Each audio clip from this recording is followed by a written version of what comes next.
देखिए साथियों, एक प्रमाण मिलता है जिसमें बताया जाता है कि कलश रखना अति महत्वपूर्ण है। साथियों, शास्त्रकार कहते हैं कलास्तु सेरते यत्र कलश सच उच्यते धर्मार्थ कामदा यत्र पूज्यते कलशस्य च।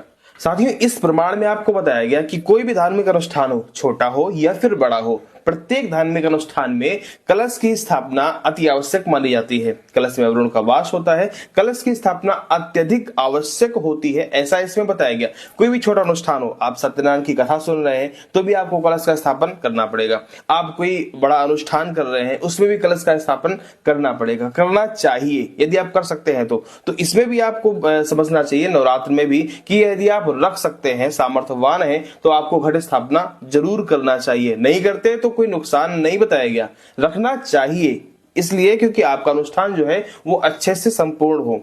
देखिए साथियों, अगली बात ये आती है कि क्या कलश स्थापन जरूरी है? चलो मान लिया, तो कलश स्थापन के साथ साथ क्या हमें जवारे भी बोना चाहिए? क्या जवारे रोपण करना आवश्यक है क्या?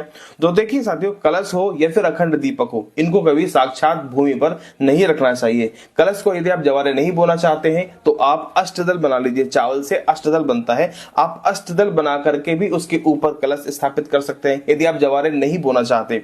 यदि जवारे बोना चाहते हैं तो आप जवारे मिट्टी रखिए, फिर उसमें जवारे रोपण कीजिए और उसके ऊपर आप आराम से कलश को स्थापित कीजिए। देखिए साथियों, अखंड दीपक रखना